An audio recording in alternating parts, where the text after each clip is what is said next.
Buenas noches a todos los presentes, muchas gracias por estar. Sabemos que todos han terminado de trabajar recién, así que les agradecemos mucho la participación. Bueno, queremos agradecer fuertemente al Colegio Médico Veterinario, del cual nos sentimos parte muy agradecidos acá en esta casa, que nos ha permitido hablar de este tema tan polémico. Eh, Queremos agradecer a la Subcomisión de Animales de Compañía, también de la cual somos parte, y bueno, y por estas jornadas que hoy culminan. Bueno, y de paso aprovechar para invitar a todos los colegas a las próximas reuniones de la subcomisión para incorporar nuevos temas. Bueno, y hay más agradecimientos. Así que bueno, acá continúa el doctor Nielsen.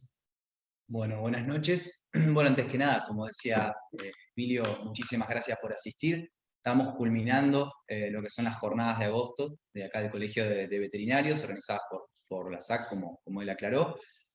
En este caso particular vamos a estar abordando la introducción al cannabis de uso médico en veterinaria, en medicina veterinaria, a través del grupo DELCRA, bueno, que justamente después vamos a estar aclarando un poquitito o entrando un poquitito más en profundidad. En líneas generales vamos a hacer una temática bastante básica para que se pueda comprender un poquitito cómo son los primeros pasos para poder abordar la clínica canábica en nuestros consultorios. Bueno, antes que nada queremos agradecer a todos los sponsors, todos los que nos ayudan desde acá, que son primero que nada BCR, Insumos Médicos para Veterinarios, a través de Elías Ali, que bueno, muchos lo conocemos. Agradecemos a la distribuidora también, a la distribuidora Plus. El día de hoy quería comentarles más que nada que al final de toda de este último día de jornada va a haber un sorteo, así que les pedimos por favor que se queden hasta el final. Va a ser seguramente terminado pasada las 9:30, 10 de la noche. En ese sorteo tenemos regalos, obsequios que nos trajeron de Paladini, de Sobet. Como ven, bueno, hay vinos, vino, hay variedad, tenemos de ahí de insumos BCR, la valijita para los vetes. Así que bueno, tenemos mucha variedad. Después, obviamente, llegado el caso, al final de la jornada, vamos a estar explicando cómo se va a hacer para pasar a buscar los premios. Y bueno, por último, recuerden, más que nada, cuando se van a formular alguna pregunta que te interese sobre la temática de lo que se está hablando, llevarla con el botón de preguntas, no liberarla al chat, principalmente. Mantener el micrófono silenciado, el video apagado, y bueno, en el caso de un mensaje particular, sí liberarlo al chat, pero no las preguntas. Bueno, sin más preámbulos, vamos a ir dando comienzo a la presentación. Ahí, bueno, somos todos los integrantes de VEDCRA, que somos los veterinarios dedicados a las terapias canábicas. Damos pie acá al doctor Duilio Blas, que va a empezar con la temática. Bueno, el tema de hoy es el cannabis de uso médico en veterinaria. Esto va a ser una introducción, así que digamos, vamos a ver un pantallazo general, pero es probable que a lo mejor muchos de los temas nos quedemos cortos un poco por el tiempo también. Así que bueno, después quizás haya más encuentros. La idea general es que vamos a hablar desde el proceso de cultivo, para que digamos, ¿por qué una introducción? Porque queremos que todos los participantes comprendan desde el proceso de cultivo cómo se llega a la planta de cannabis. La planta de cannabis tiene distintos usos. Uno de los usos es el cannabis medicinal. ¿Cómo es el proceso de extracción? Nosotros vamos a hablar también del proceso de extracción un poco artesanal también. Y cómo se transforma desde una planta a un medicamento y cómo lo podemos usar nosotros como tratamiento. Entonces eso básicamente va a ser lo que vamos a dar un pantallazo general para que comprendamos y lleguemos al final a los casos clínicos. Bueno, ¿quiénes somos? Nosotros somos el grupo VEDCRA, medio difícil el nombre, pero somos veterinarios dedicados a la terapia canábica de Rosario, Argentina. Nos fuimos uniendo básicamente, digamos, por un fin común.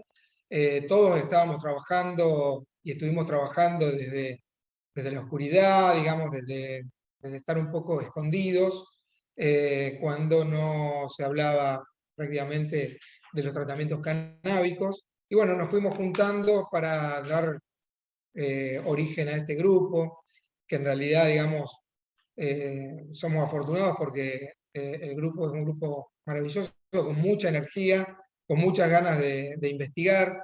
Esto recién empieza, así que bueno, por eso le pusimos este nombre, porque en realidad nosotros somos dedicados a la terapia y nos importaba que todos sepan que somos de Rosario. Bueno, pero también somos parte de distintas agrupaciones. Somos de AUPAC, que es la Asociación de Usuarios y Profesionales para el Abordaje del Cannabis y otras drogas, que tiene muchos años, que es donde hay mucha gente que sabe mucho del tema y que se dedica también, digamos, al tratamiento en humanos. Nos abrieron una puerta para que nosotros seamos digamos, el área veterinaria de AUPAC. Al mismo tiempo, también donde nos conocimos acá con el resto de los colegas, donde profundizamos en la red de cannabis medicinal veterinaria, que es una red internacional, donde también acá en esta casa hicimos el VetCan, la parte argentina del VetCan, que fue el segundo congreso internacional.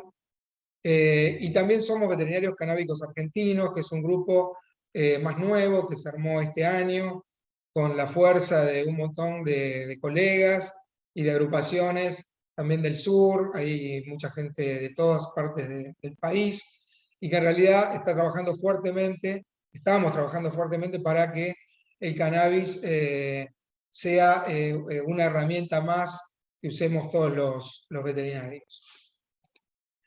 Bueno, ¿de qué hablamos cuando hablamos de cannabis? Y esto es importante saber que la planta de cannabis es una planta que tiene pasado, presente y futuro, porque en realidad se viene usando desde hace muchos años. Vamos a hablar un poquitito de la historia del cannabis en todo el mundo. Hay un recorrido legal, es una planta que tiene distintos fines. Después vamos a hablar de los componentes de la planta y de los usos en medicina veterinaria.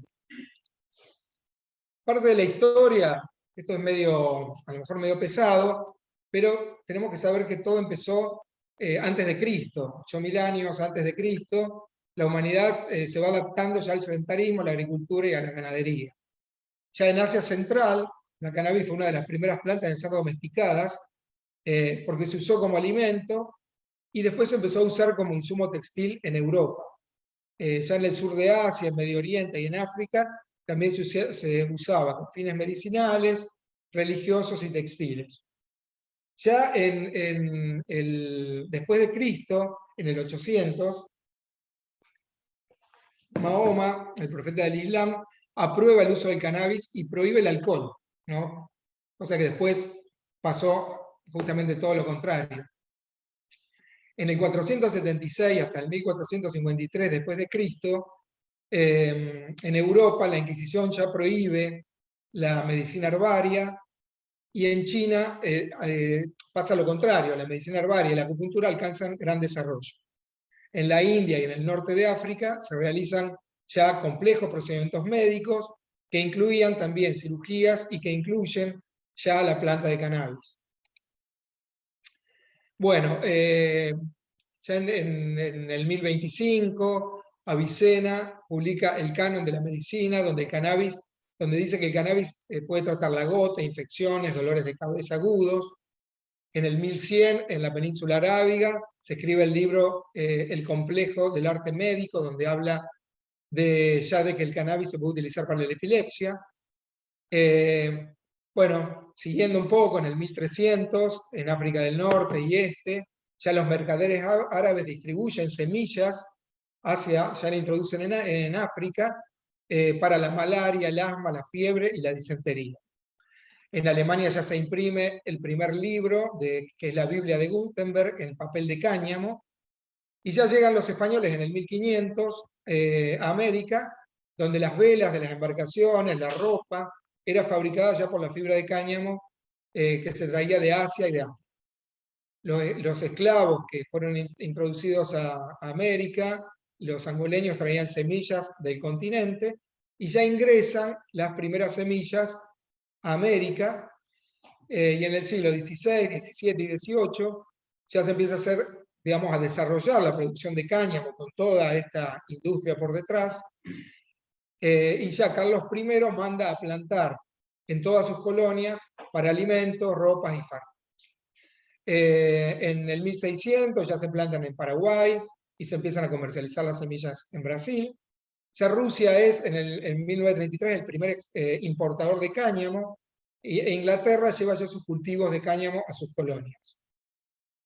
Ya Linneo en el 1700 las clasifica como cannabis sativa, y ya en la Capitanía de Chile se empieza a cultivar con éxito y se cultiva hasta 1974, donde se prohíbe ya con la dictadura de Pinochet.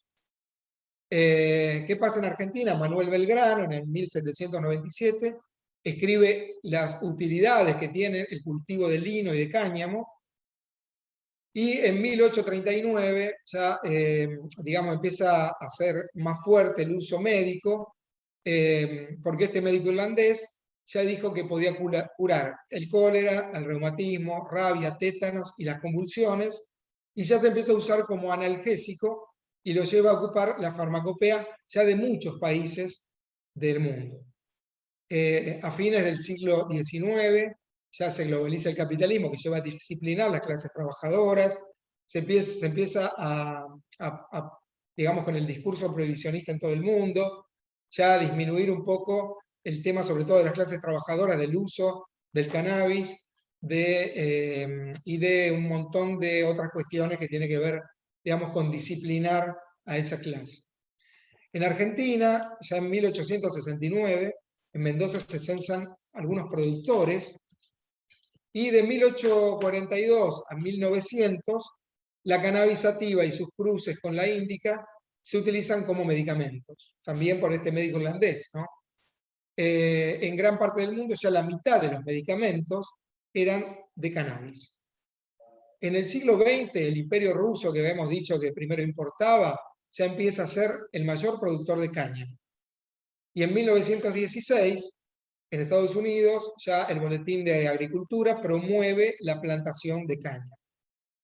En 1919 se patenta la máquina descortezadora de cáñamo, si bien nunca después fue aprobada, y en 1920 empieza la ley seca en Estados Unidos. Esto se suma a la criminalización de la planta, que era consumida por cuestiones culturales por mexicanos y afroamericanos, y empieza un poco toda la discriminación contra los inmigrantes y contra los africanos y afroamericanos. La prensa empieza, apoyada por estos dos personajes, Hearst y Dupont, que ya estaban ellos en el desarrollo de la pulpa de madera para el papel, empiezan a ir en contra de la producción de cáñamo, digamos, por la producción del papel de pulpa de madera. Entonces, en 1933, Dupont inventa el nylon, que compite con la fibra de cáñamo, y empieza mucho más a hacerse más fuerte, digamos, la prohibición de la producción de cáñamo. En 1936, en Estados Unidos ya se estrenan las películas de difamación, donde la marihuana es asesina de la juventud, se crea un acta de registros de cultivo, ya no todo el mundo podía cultivar. En 1940, Roger Adams aísla el CBD, pero no pudo describir su estructura, ya nos vamos acercando, digamos, a lo que está pasando actualmente. En 1942 es removida de la farmacopea. En 1961 se firma la Convención Única de Estupefacientes. El cannabis entra en las sustancias adictivas y de probable uso indebido, y así se globaliza la prohibición. Ya en 1926 Kennedy relaja la prohibición al retirar al accionista de Dupont del gobierno, porque digamos, esta empresa era la que estaba complicando la producción de carne. Y bueno, en 1964 en Israel, el doctor Rafael Mechulán, logra descifrar la estructura química del cannabidiol, que es el CBD, y del componente psicoactivo del 9-tetrahidrocannabidiol, que es el THC. Entonces ahí ya empieza, digamos, toda una nueva página del cannabis de uso medicinal con estos descubrimientos. En 1970, Nixon igualmente endurece las leyes y se cortan las investigaciones, se declara la guerra a las drogas, se crea la DEA, que es la Administración del Control de Drogas. En 1974, el doctor Head realiza unos estudios en monos donde afirma que el cannabis produce daño cerebral. Pero después de esto, en 1980, se descubre que el método utilizado por este médico había generado una hipoxia en los animales, que era lo que en realidad producía el daño cerebral, y no era, digamos, los cannabinoides. En el 76, en Argentina, López Rega copia los hechos por Nixon, donde la industria muere. Bueno, en 1990 empiezan los descubrimientos. Aline Howlett descubre ya los receptores CB1, que después, digamos, los colegas van a hablar ampliamente, que luego son clonados. En 1992, el doctor Mechulán y su equipo en Israel descubre la anandamida, ya que es un endocannabinoide, y aparece la idea ya del sistema endocannabinoide, que también, digamos, el doctor Nielsen después va a hablar de eso.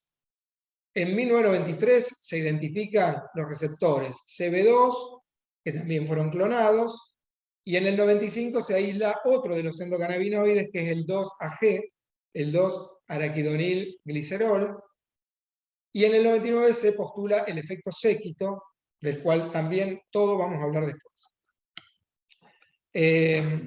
Bueno, en el 2010 la Organización Mundial de la Salud propone que el CBD no es nocivo, ni adictivo para la salud y tiene potencialidad terapéutica, y que no está en el listado de las convenciones internacionales de control de drogas de Naciones Unidas del 61, del 71 ni del 88.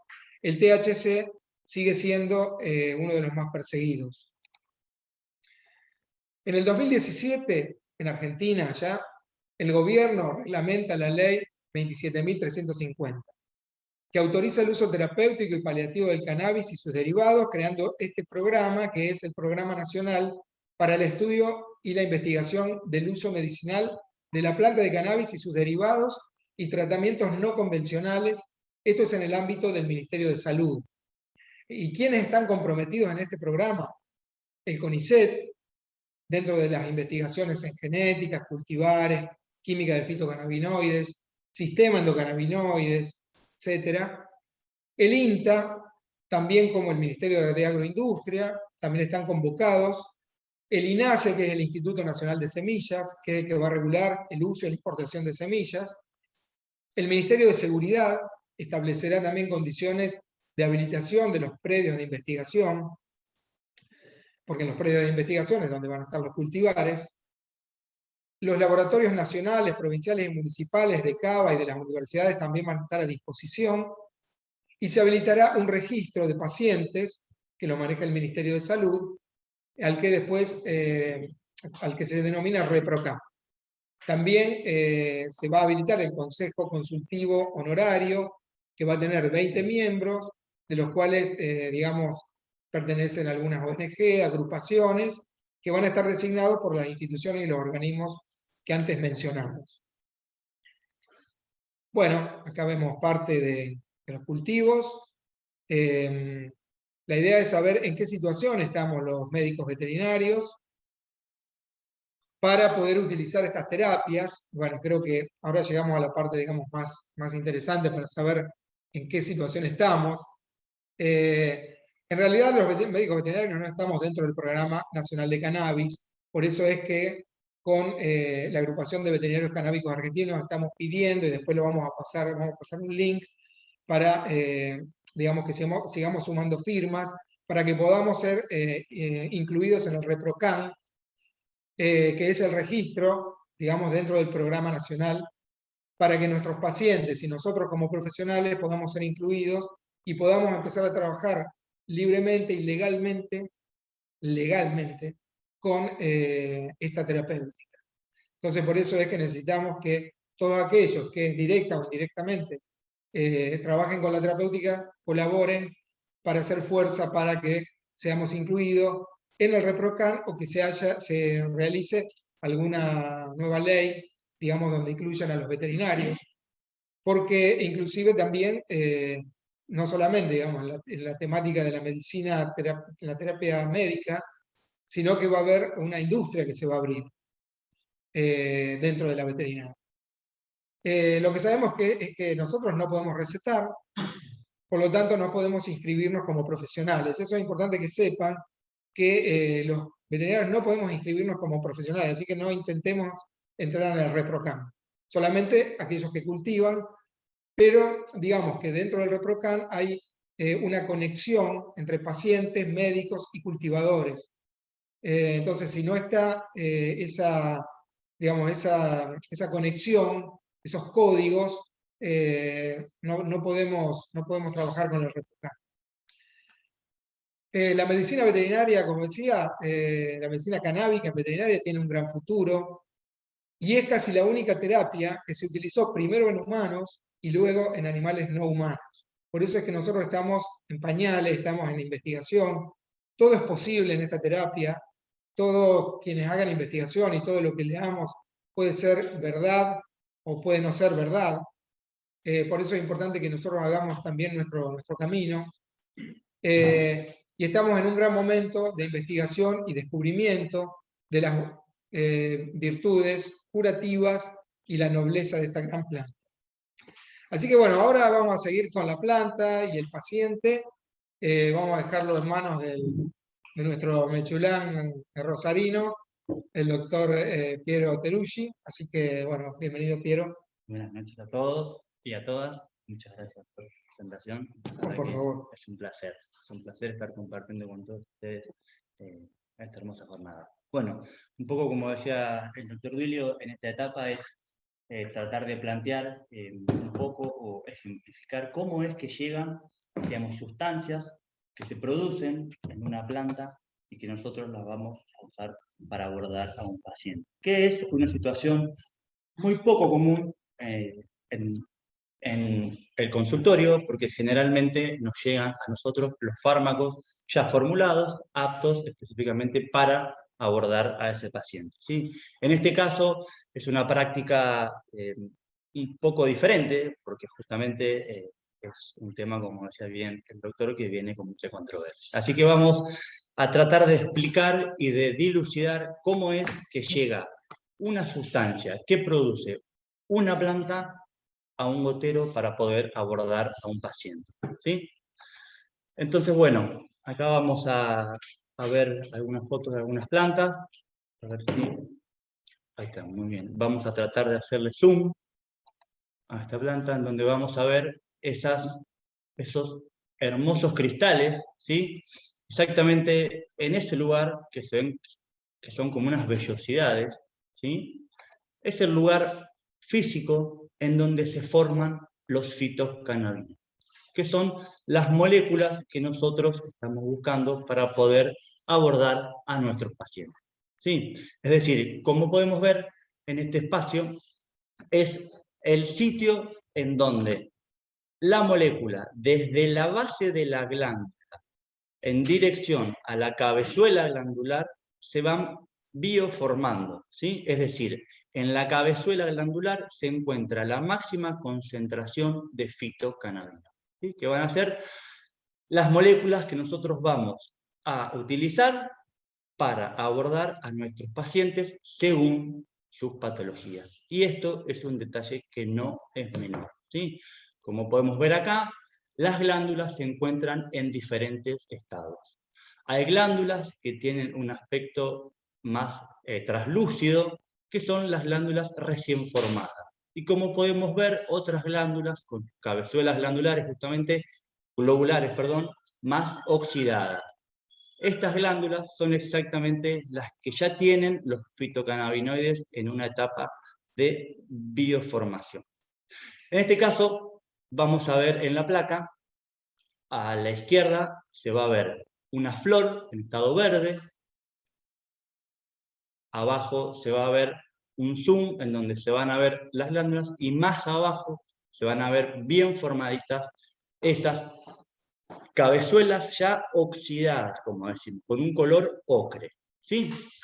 Esto nos va a dar la pauta, de alguna manera, en qué estado se encuentran las diferentes moléculas en ese momento dentro de la planta. Y esto es un detalle muy importante, porque como decimos, una planta verde o fresca o recién cosechada, todos los fitocannabinoides, o su gran mayoría, van a estar en un estado ácido. ¿Sí? Como podemos ver, contienen todavía en su fórmula química su grupo carboxilo. ¿Sí? Exactamente. En la medida que la planta va avanzando en su estado fenológico, ¿sí? Avanzando en el tiempo, en la medida que esas glándulas van reaccionando con el oxígeno, ese grupo carboxilo se va eliminando de su fórmula química y ya entran en un estado neutro, ¿sí? Como podemos ver, acá tenemos el CBD en estado ácido, el THC en estado ácido, el cannabigerol en estado ácido y el CBC en estado ácido en la línea superior de la placa. En la línea del medio ya vamos a ver que están sin esa A, ¿sí? Al ladito de su denominación, es decir, CBD, THC, CBG y CBC. En la medida que va avanzando, ¿sí? El estado fenológico de la planta, esas moléculas se van mutando. ¿Qué queremos ejemplificar un poco en esta placa? Las plantas, ¿sí? No son un molde o son todas iguales, sino más bien todo lo contrario. Hay tantas variedades de plantas como plantas en el planeta. Entonces, ¿cuál es el detalle? ¿Cuál es la importancia que necesitamos saber nosotros? Es decir, ¿con qué planta se está ejerciendo esta medicina? Entonces, hace mucho tiempo se hablaba de variedades sativas y variedades índicas, ¿sí? Se las denominaba sativas a aquellas variedades que tenían una denominancia en el THC, ¿sí? En una alta concentración de THC. Y aquellas plantas índicas, ¿sí? Se las indicaba para justamente nomenclar la presencia fuerte de un CBD.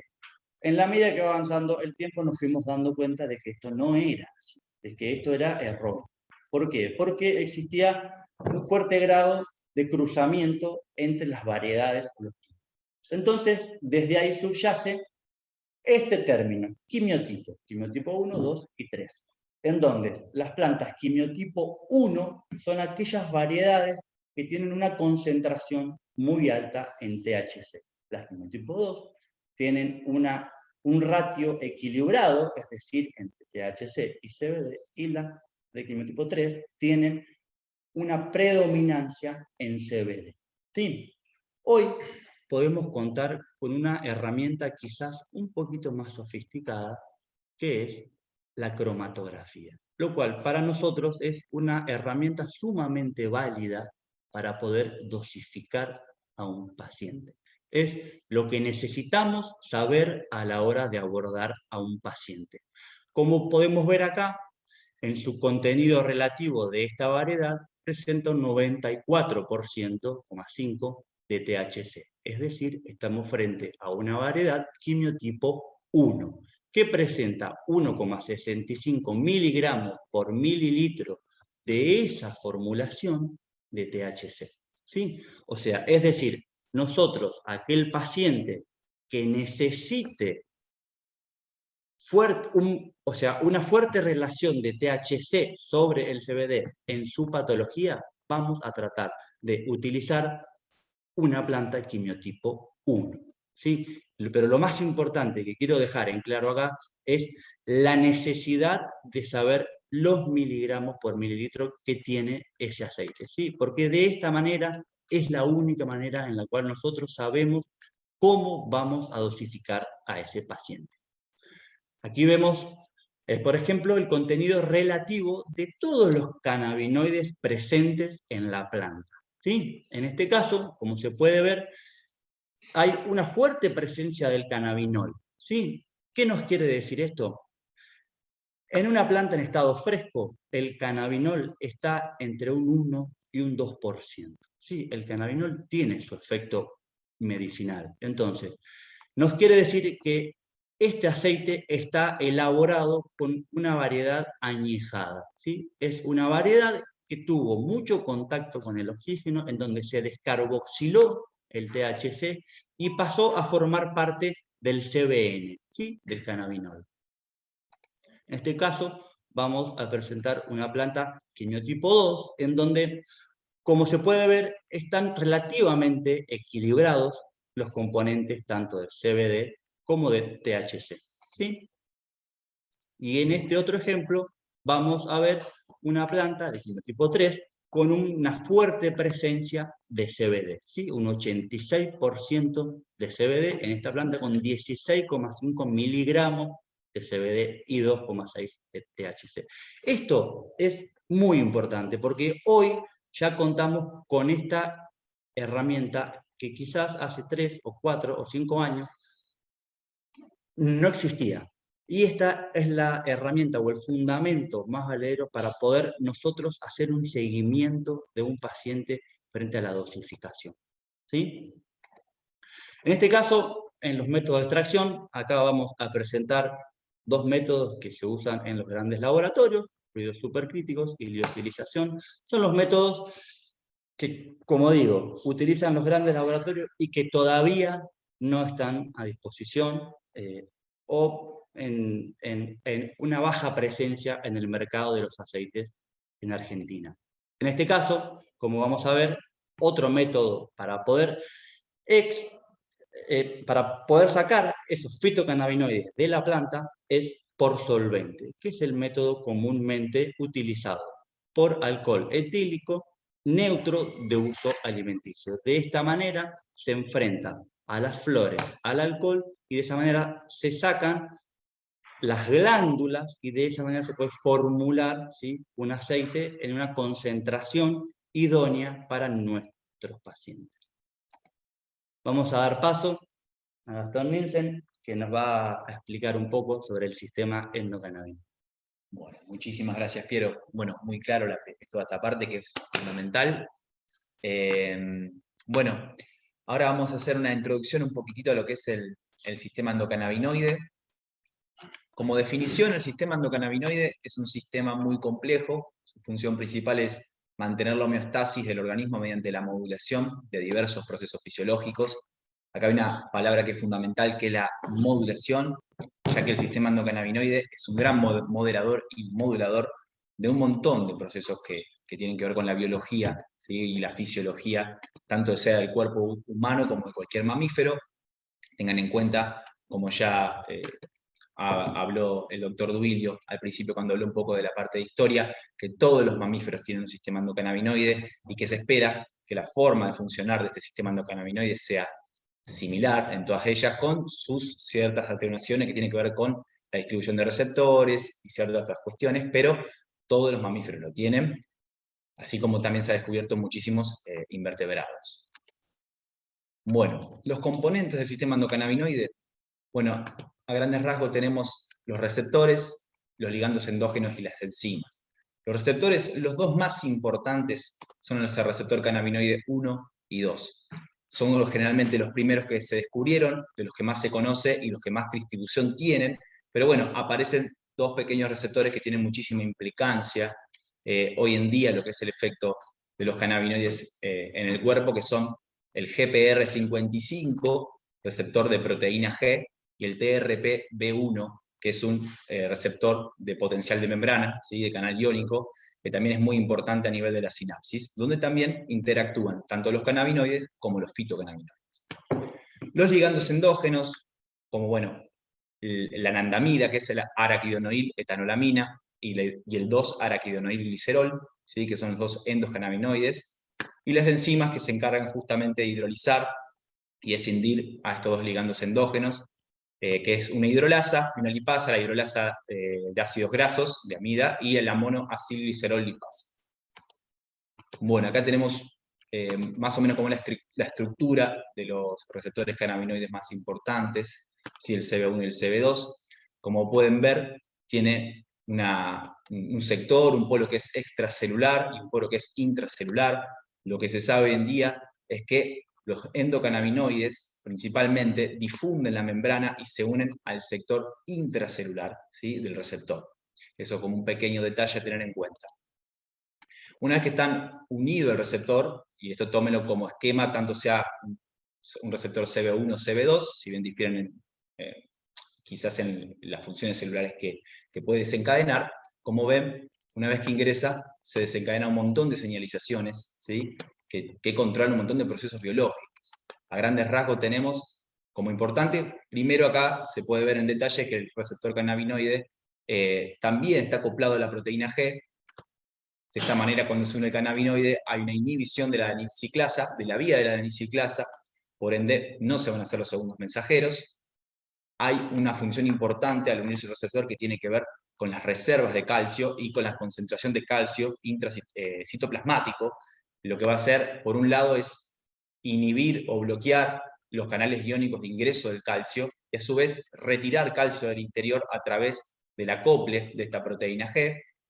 Va a tener una función importante en lo que es el desarrollo y la activación de las proteínquinasas, que esto tiene que ver con los mitógenos, en la síntesis, de alguna manera, a través de la esfingomielina, de la ceramida, a su vez también va a la síntesis in novo, y también va a tener que ver en lo que se denomina la quinasa de supervivencia, que es la AKT, ¿sí?, que está aquí, que tiene que ver también con mediaciones de la apoptosis celular.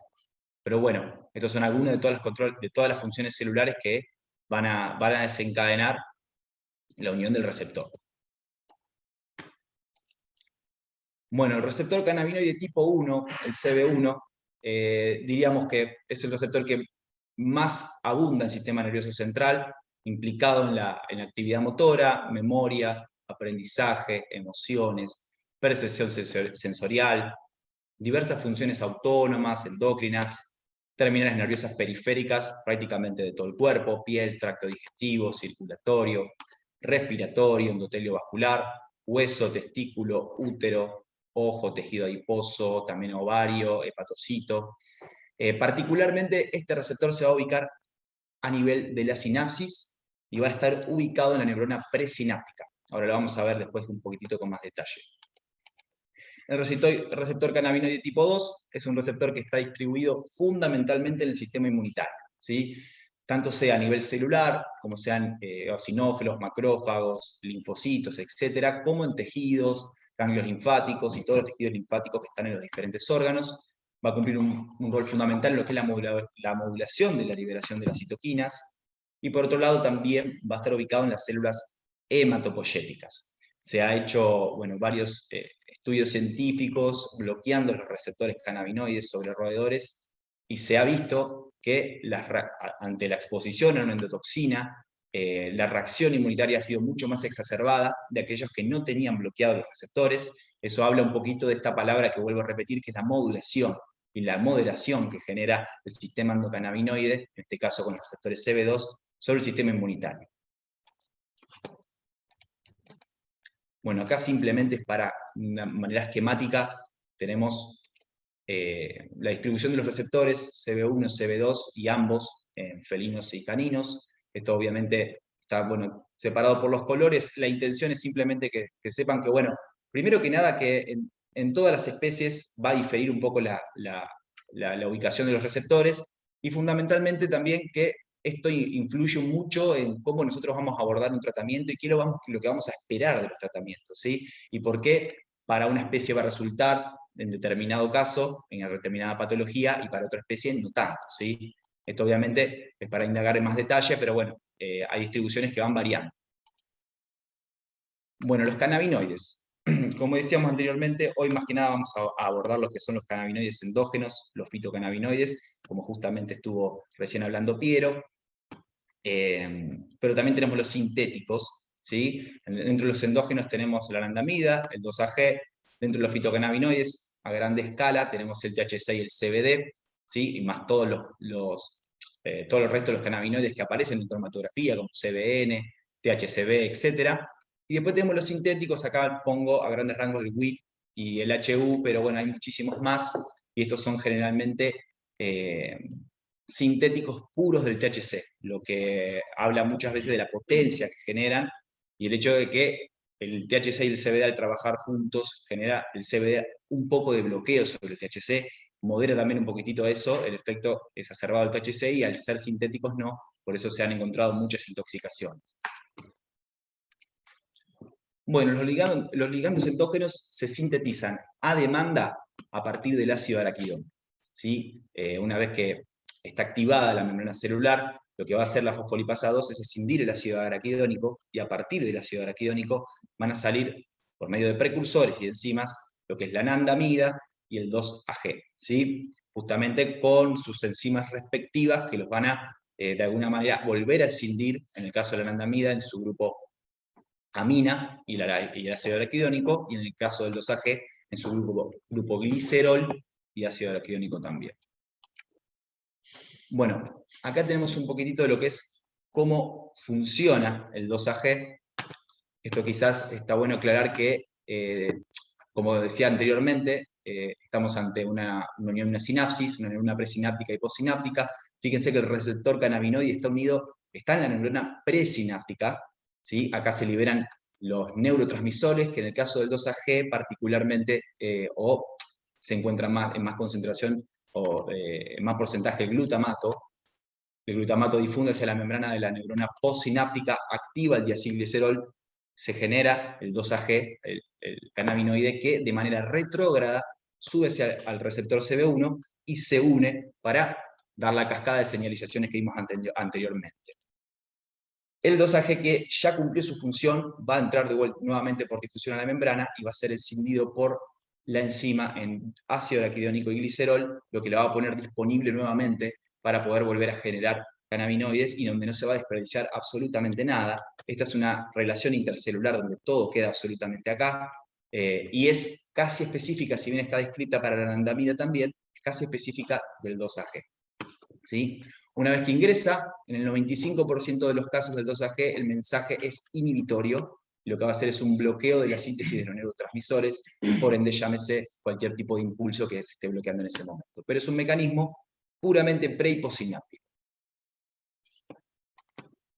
En el caso de la anandamida, como decía anteriormente, si bien acá hay una neurona presináptica y postsináptica para explicar un poco el procedimiento, hoy en día capaz se sabe que no es específicamente esta la forma en la que más se trabaja la anandamida, pero si lo hace, no difiere mucho con la anterior. Quizás el neurotransmisor por excelencia en estos casos es el de GABA, pero bueno, sin embargo, lo único que difiere es el lugar a donde va a hidrolizarse, que es en el interior de la neurona postsináptica en vez de la pre.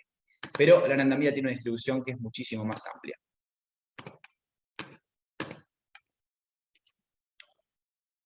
Bueno, el verdadero rol de la anandamida es un modulador local de la señal. Hoy en día se sabe que se encuentran grandes concentraciones en el hipotálamo y en el núcleo accumbens del cuerpo striado. Generalmente, la unión de la oxitocina a su receptor es la que va a desencadenar el metabolismo de la anandamida a través de su precursor, que es el NAPE, que está ahí, y bueno, posteriormente se hidrolizará, pero bueno, es la unión de la oxitocina al receptor la que genera ese estímulo para sintetizarla. Después la anandamida va a ir a unirse a la célula más cercana, necesaria para su función, y parte de esa anandamida va a viajar y unirse a otras células y va a estar disponible para ser utilizada, ¿sí? Eso difiere mucho porque no es que queda solamente en la sinapsis, como en el caso del 2-AG, sino que es normal encontrar más concentración en anandamida circulando por el cuerpo o el organismo de cualquier mamífero.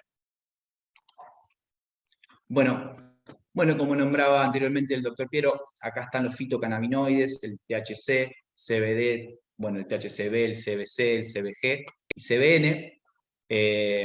Simplemente, como dato aparte, hay mucho para profundizar aquí, quizás como método o como más común, los fitocannabinoides tienen un metabolismo que es hepático por la mayoría de los casos, a través de la citocromo P450, lo que hay que tener en cuenta quizás para en un futuro cuando uno lleva un tratamiento a cabo con diferentes tipos de drogas que también tienen el mismo tipo de metabolismo, porque va a modificar, como por ejemplo el fenobarbital, porque va a modificar lo que es la biodisponibilidad. Y por último, acá tenemos un cuadrito donde está, bueno, todo el sistema endocannabinoide. La idea no es detenerme mucho particularmente en eso. A grandes rasgos tenemos la síntesis de la anandamida, y acá tenemos la anandamida, y por otro lado la síntesis del dosaje, aquí está, y cómo la anandamida difunde la membrana y se une al receptor, ¿sí? Particularmente CB1, CB2, GPR55, y también el TRPV. Bueno, lo mismo hace el dosaje con los receptores. Acá hay que reparar en la parte donde están las flechitas rojas, están los fitocannabinoides aquí distribuidos por varios lugares, como pueden ver, y quiero que capaz sea eso lo que más se remarca. El THC es el único de los cannabinoides, en este caso lo van a ver solamente en este lugar, el THC en estado neutro, que se va a unir al receptor directamente, a los receptores C1 y CB2, con una función de agonismo parcial. El THC hace este tipo de mecanismo, pero no el CBD. El CBD es un bloqueador de los agonistas y no lo vamos a encontrar uniéndose los receptores CB1 y CB2, ¿sí? Sino particularmente en otro tipo de funciones que tienen que ver con los bloqueos enzimáticos, que no son menores. Tenemos por un lado, fíjense acá que va a bloquear lo que es la enzima que hidroliza la anandamida. El hecho de que el CBD bloquee esa enzima va a hacer que esta enzima no puede hidrolizar la anandamida y haya mucha más cantidad de anandamida circulando, lo que capaz es importante en el futuro empezar en el funcionamiento del CBD y por qué el CBD se utiliza para patologías como por ejemplo el dolor crónico, y por qué el THC cuando necesitamos capaz calmar un dolor agudo nos es útil, porque bueno, obviamente va a ser una acción más directa por una unión directa a los receptores. Por acá también podemos ver cómo el CBD en su estado ácido va a bloquear la COX-2 con todo lo que ya sabemos que la COX-2 media, una enzima que tiene mucho que ver con las sustancias proinflamatorias como la prostaglandina, la proteína F2 alfa, etc. El hecho de que la bloquea también toda esa cascada inflamatoria. Y bueno, a grandes rasgos tenemos también en la función de la adipogénesis, bueno, son muchísimas capaz las funciones, pero ya habrá momento para profundizar un poquitito más en lo que es la parte de los fitocannabinoides, quiero que quede como algo general y cómo interactúa con el sistema endocannabinoides. Así que, bueno, ahora vamos a dar paso a los usos de medicina veterinaria, acá gracias al doctor Marcos Malerbi, así que bueno, le damos paso a él. Gracias, Gastón. Buenas noches a todos y a todas. Bueno, con respecto a lo que es el uso de medicina, del cannabis en medicina veterinaria.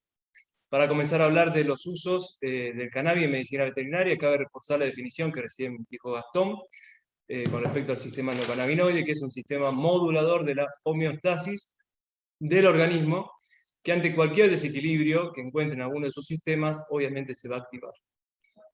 Muchos estudios y trabajos científicos ya avalan y documentan el uso del cannabis como complemento o ayudante de terapéuticas tradicionales.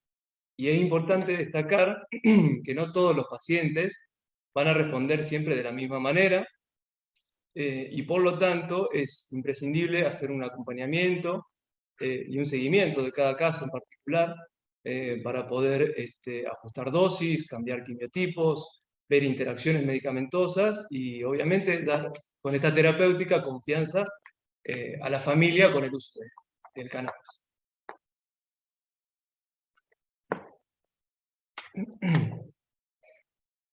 Estos son algunos de los estudios para representar solamente todos los trabajos que ya se están haciendo y que se vienen haciendo y que se siguen haciendo y que tratamos de documentar para obviamente legalizar también encontrar representados en todo nuestro trabajo. Lo que es el sistema nervioso central. Uno de los principales motivos de consulta que nosotros tenemos cuando recibimos a los pacientes es el paciente epiléptico. Y acá tenemos dos tipos de pacientes epilépticos. Uno que es aquel paciente que viene con un tratamiento y que llega al consultorio ya que evidentemente es refractario al mismo. Por lo tanto, llega con su tratamiento con medicación anticonvulsivante, llámese fenobarbital, bromuro de potasio, diazepam, pero que a pesar de hasta haber aumentado también las dosis de estos medicamentos, sigue con una alta frecuencia en sus episodios. En estos casos, luego de obviamente hacer examen clínico, análisis, revisando su función hepática, renal, empezamos a dosificar con microdosis, que es lo que nosotros llamamos de menos a más, empezando manteniendo dosis pequeñas para llegar luego a una concentración mayor, Y estas drogas, obviamente las drogas que venía usando, siguen siendo usadas en el primer momento, y con el tiempo, probablemente, el uso del cannabis nos permita disminuir las dosis de las drogas que venía usando, tal vez también, obviamente, va a permitir disminuir la frecuencia de las convulsiones, y lo más importante que nos relatan los propietarios es que las convulsiones son mucho más leves, y tanto la entrada como la salida del proceso ictal son muchísimo mejores, tanto para la visión del dueño como para el animalito. Y el otro paciente epiléptico que nos puede llegar es que nos llegue con un estatus convulsivo, y en donde acá tal vez podamos decir que se invierte la regla que venía comentando de usar de menos a más, y es una de las veces que vamos a usar altas dosis de cannabis para lograr sedar y estabilizar al paciente, para sacarlo de ese estado, para luego poder seguir con la terapia. También podemos nombrar lo que fuese un traumatismo endocraniano, el uso también para secuelares de moquillo o de ACV, donde tienen dificultades motriz, tics, y para controlar esos movimientos clónicos y temblores, damos uso del aceite. Como modulador de conducta, podríamos usarlo frente a algunas patologías, como puede ser el síndrome traumático, perdón, el síndrome por ansiedad por separación, en pacientes temerosos, depresivos, siempre acompañado tal vez con una terapéutica de primera elección, acompañado con un colega etólogo, se observan importantes cambios en este tipo de pacientes.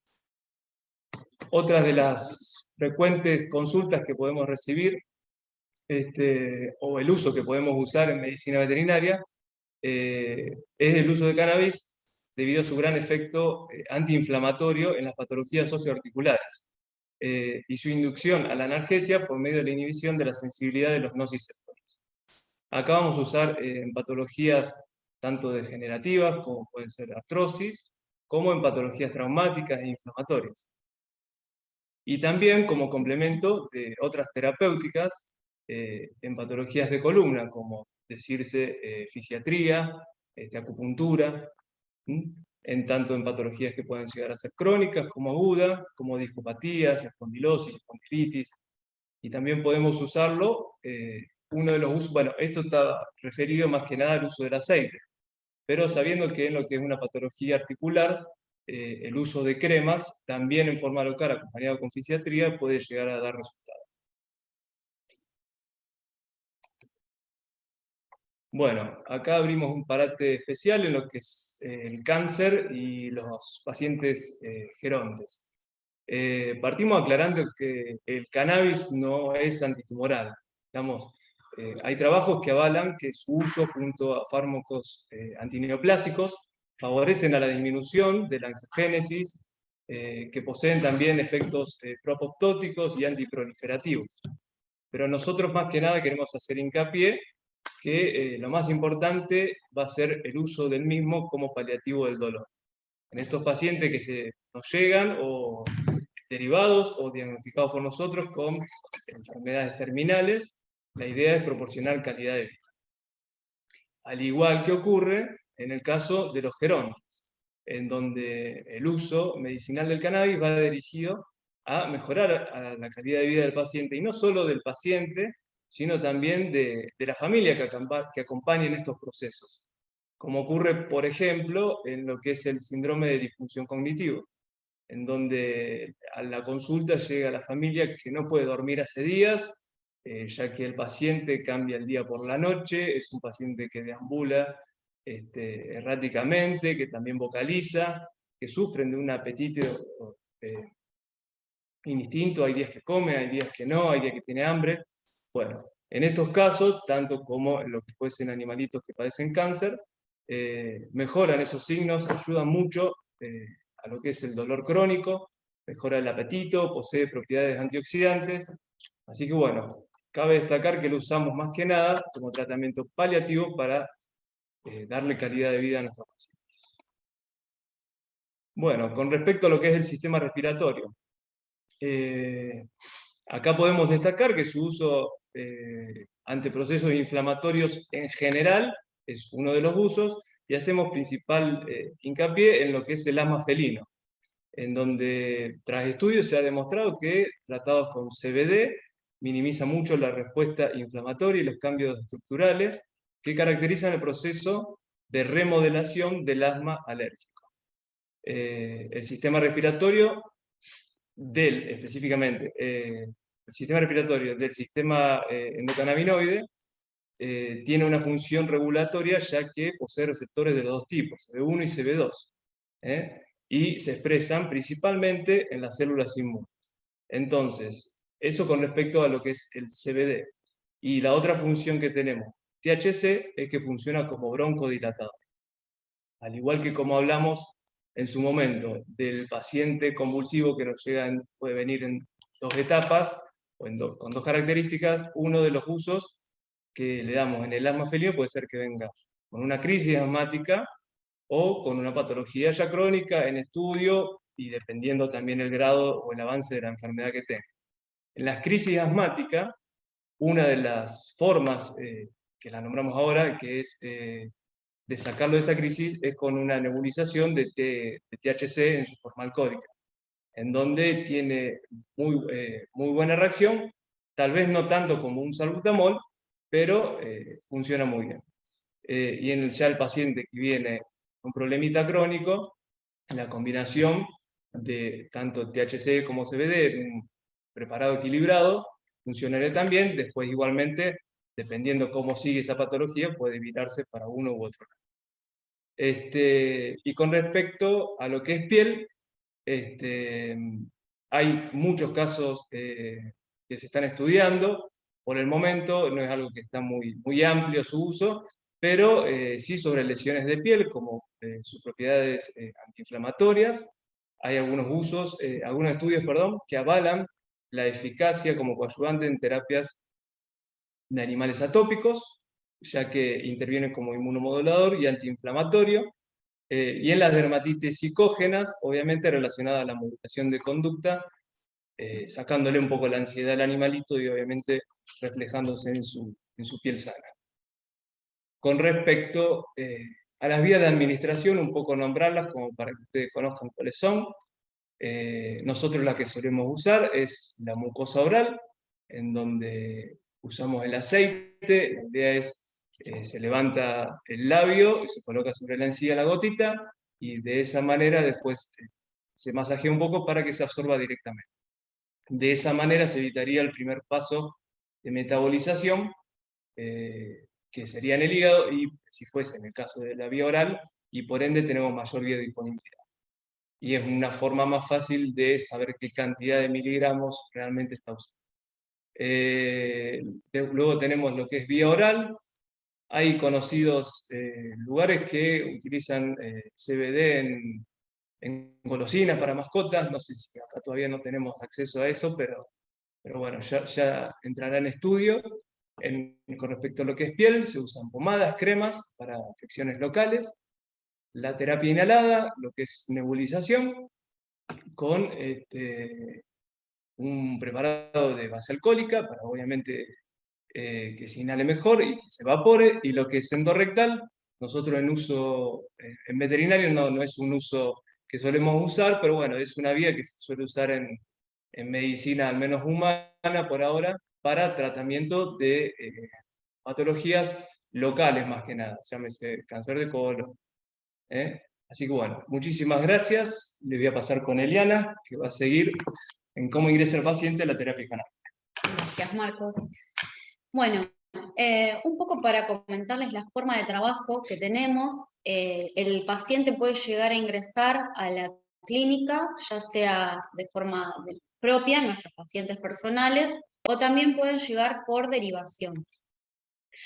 Necesitamos, como todo tipo de terapia, una sincronía en ciertos aspectos para que resulte efectiva, y es la responsabilidad por parte de la veterinaria o el veterinario, porque, como fueron comentando mis compañeros, requiere de una exhaustiva explicación a los tutores y las tutoras, ya que por parte del tutor y la tutora también necesita cierta responsabilidad y compromiso para poder abordar esta terapia en los horarios correspondientes, con la dosificación correspondiente y con un cannabis medicinal que sea de calidad. Por eso, como comentaba Piero con anterioridad, necesitamos los estudios cromatográficos que nos terminan garantizando que tanto la materia prima como el producto final terminan siendo de calidad. Y con el paciente muchas veces nos sucede que tenemos pacientes que son indóciles o pacientes que son agresivos, y también a veces llegan o en crisis, como contaba antes Marcos, o muy doloridos, entonces resulta bastante complicado poder justamente administrarle esta terapia.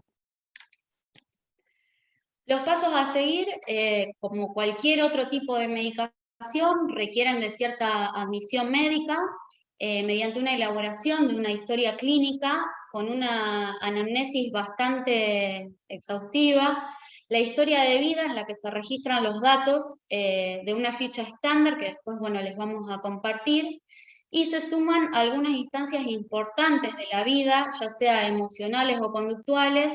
En esta pandemia también tuvimos la particularidad de que, bueno, en el momento en que estuvimos todos aislados, realmente para nuestros animales de compañía y en estas familias multiespecies en las que convivimos, trajo aparejado muchos problemas de conducta, principalmente en el felino, que es una especie que prefiere que nos vayamos a trabajar o que salgamos de casa, y no que estemos adentro de nuestros hogares, porque se sintieron en muchas ocasiones invadidos. Así que todo eso queda detallado, así como también algunas cuestiones específicas que pueden haber llegado a ocurrir en la familia, que puedan traer alguna modificación en la conducta de estas especies. Como decía, la evaluación clínica exhaustiva, el pedido previo de análisis de sangre y estudios complementarios específicos a la patología que vamos a abordar. En el caso, por ejemplo, de dolor osteoarticular, con las placas radiográficas. En el caso de cistitis idiopática, pedimos ecografías, urianálisis. Y acá está otra vez el rol de la responsabilidad de ese tutor o esa tutora, que pedimos justamente fotos y filmaciones de los pacientes para posteriormente poder ir evaluando mediante estos métodos, así como también quedan asentados en este consentimiento informado que después les vamos a mostrar. Esta sería la ficha de administración de cannabis. La parte superior es normal, puede ser que sea del médico veterinario o la médica veterinaria derivante, o específicamente nuestra. Los datos del paciente, la presentación de cannabis, ahora solo por el momento tenemos dos tipos o combinación de ambos, ya sea en forma de aceite, en forma de crema o ungüento, o combinación. Si tienen no cromatografía, que en realidad todos los pacientes que nosotros tratamos están con un producto previamente cromatografiado, lo hacemos acá en la Facultad de Ciencias Bioquímicas y Farmacia de la Universidad Nacional de Rosario, que nos aborda los datos cromatográficos que comentaba antes Piero, y eso nos garantiza la dosificación en miligramos por mililitro que después vamos a ir a suministrarle a nuestro paciente. En la descripción del paciente ustedes pueden ver, bueno, el diagnóstico presuntivo, el tratamiento que ya tiene instaurado ese paciente. Del tratamiento nos referimos a las terapias convencionales, el estado clínico general, y viene estandarizado lo que es fecha, que comenzamos el tratamiento, el horario, la dosificación y los signos clínicos. Acá en signos clínicos podemos ver que la gente por ahí le pedimos que anote todo lo que vea, porque muchas veces nos encontramos con efectos adversos que pueden llegar a ser ciertas náuseas, ciertos vómitos a nivel digestivo, o las heces con un cambio de consistencia que se debe principalmente al vehículo que utilizamos, que es oleoso por lo general, así como también bueno, con respecto al comportamiento podemos ver que pueden llegar a tener ciertas vocalizaciones, ciertos temblores. Eso específicamente como efectos secundarios o efectos adversos. Y los signos clínicos que se modifican en base a la patología que nosotros queremos abordar. Pero solicitamos que vayan anotando todo y generando este registro para que nosotros también después vayamos ajustando la medicación y la dosificación. Este es el consentimiento informado, que como un poco les comentaba a Duilio al principio, queda por escrito la información a ese tutor o a esa tutora de todas las leyes y las ordenanzas que tenemos a nivel nacional, provincial y municipal hoy en día, que un poco nos amparan para poder trabajar con un poco más de tranquilidad, con los datos de la persona que está a cargo de ese paciente, la firma del consentimiento, todo por escrito también que nosotros podemos utilizar posteriormente, por eso hoy les vamos a presentar algunos casos clínicos, que después los podemos llegar a utilizar como material didáctico de este tipo de presentaciones, y este documento lo vamos a tener por duplicado. Una copia nos la quedamos nosotros y otra copia se la queda ese tutor o esa tutora. Este tipo de terapia requiere una exhaustiva evaluación clínica a nivel periódico, porque vamos evaluando las modificaciones, como decía con anterioridad, por más mínimas que vayan siendo, con controles sanguíneos, hepáticos y renales, también periódicos, antes de comenzar con la terapia, durante la terapia y en distintos momentos que vayamos modificando también la dosificación, ya que principalmente a nivel hepático, como comentaban con anterioridad, la mayoría de las terapias que utilizamos, como por ejemplo el mismo fenobarbital, también se metaboliza a nivel hepático por la citocromo P450, entonces requerimos saber cómo está ese funcionamiento. Y acá pusimos en animales seniles el control cardiológico y depresión, salvo que tengamos un paciente cardiópata y que amerite también estos controles periódicos. El seguimiento permanente, como decíamos, y esto nos sirve para reformular y dosificar según la necesidad de ese paciente. La verdad que es la consulta canábica es una consulta que dura bastante tiempo porque lleva de una comunicación permanente, tanto con el tutor o la tutora, así como también con el médico veterinario derivante. Valorar el diagnóstico definitivo por un lado y el tratamiento existente que decíamos antes, y que no se suspende esa terapia que ya viene trayendo ese paciente en el periodo de sensibilización. Y vamos a ir evaluando en base a la evolución de ese paciente en qué momento suspender el tratamiento convencional, si así lo consideramos.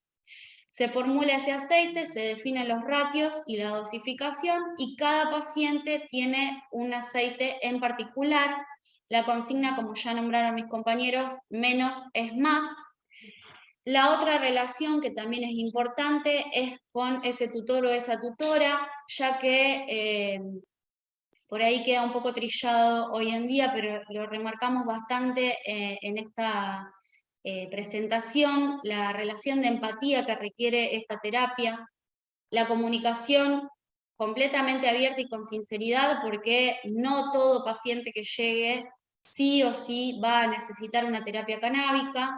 Tenemos que justamente analizar el caso particular, explicar en forma sencilla el sistema endocannabinoide y cómo actúan en el organismo, y todo el tema de la formulación y la dosificación, como hablábamos antes. El uso de aceite cromatografiados, porque muchas veces nos sucede que, y de hecho hemos realizado ciertos estudios que tienen un packaging espectacular, y cuando mandamos a analizar esos aceites, en definitiva no tienen lo que dicen tener. A veces son aceite de oliva puro y no tienen ningún tipo de componente, entonces por ahí a veces otros integrantes de la familia o algún vecino o alguna persona les da un aceite como para comenzar el tratamiento, y la sugerencia obviamente de nuestra parte es analizar ese tipo de aceite que después vamos a suministrarle a nuestros pacientes. Bueno, un poco para ir cerrando esta parte, la empatía es la capacidad de percibir justamente las emociones del resto, y reconocer también que va a ser desde su propio punto de vista, en lugar desde el nuestro personal.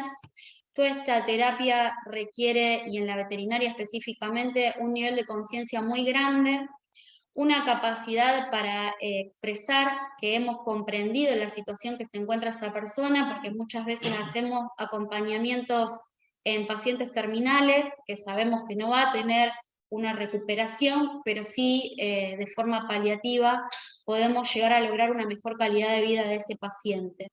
Esto lleva una destreza y un esfuerzo por comprender y entender también a esa persona, porque como comentaba antes Marcos, realmente cuando hay algún paciente enfermo, genera todo un trastorno en la familia y necesitamos ser empáticos y empáticas en esta situación.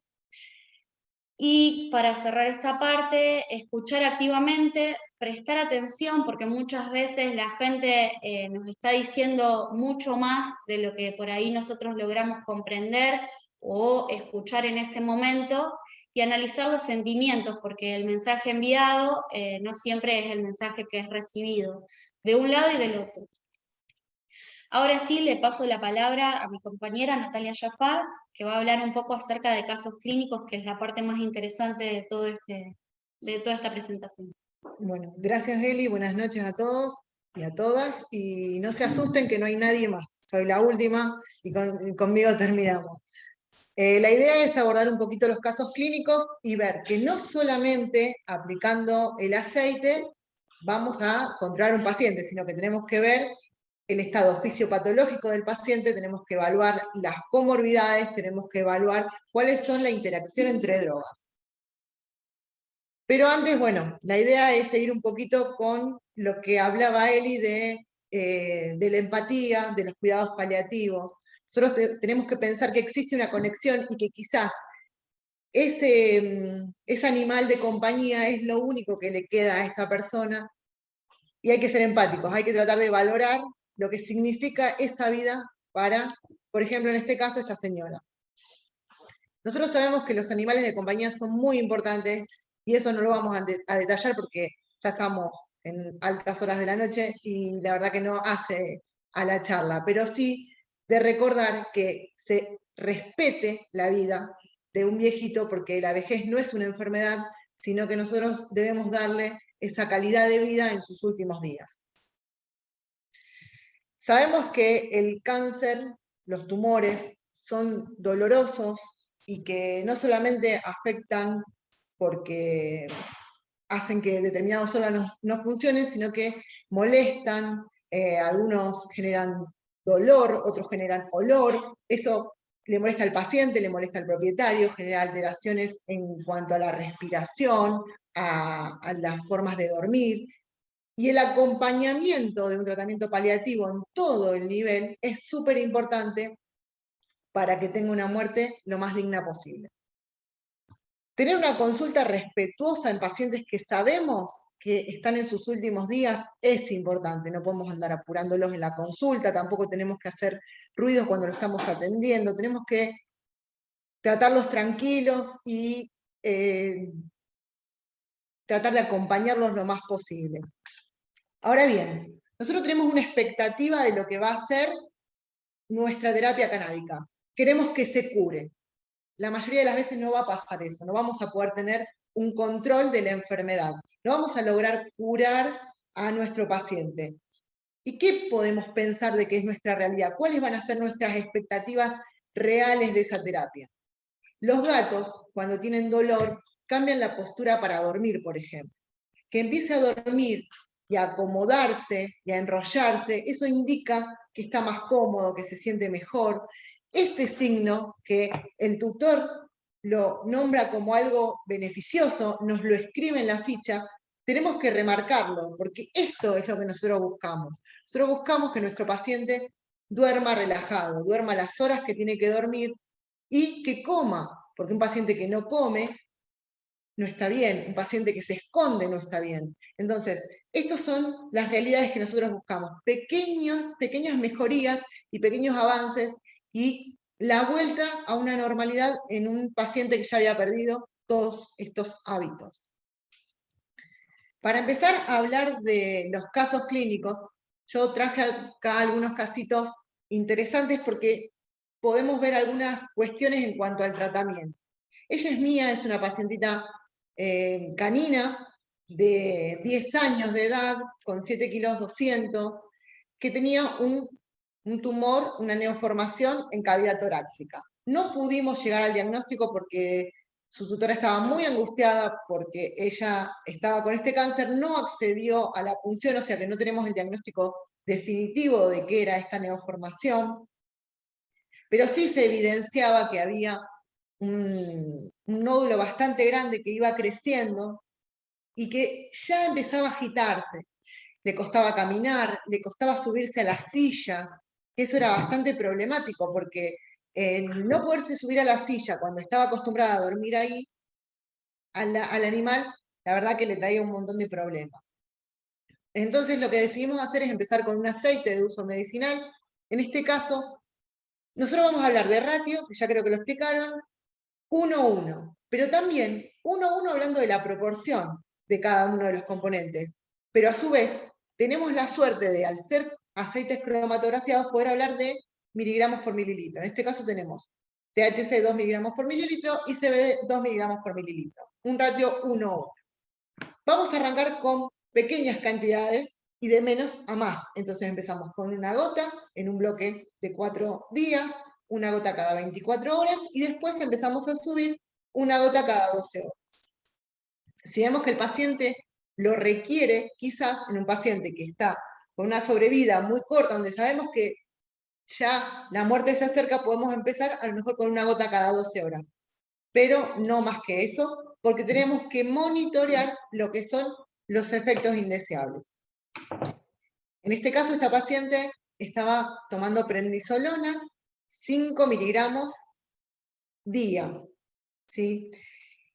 La prednisolona en ella lo que causaba era una leve agitación, porque al darla todos los días se la notaba un poquito incómoda. Entonces, la idea era ir aumentando la dosis de cannabis y bajando la dosis de prednisolona. Si no podíamos bajar la dosis, otro tip podría ser que aumente el intervalo entre dosis, es decir, pasar de cada 12 horas a cada 24 y cada 24 a cada 48. En este caso lo estábamos dando una vez por día y pasamos cada 48 horas en una etapa posterior. Esa era la idea. Fíjense, en este caso, cómo acepta fácilmente el aceite. No tenía problema y estaba tomando 2 gotas, ella vía oral, lo ingería y no tenía ningún problema.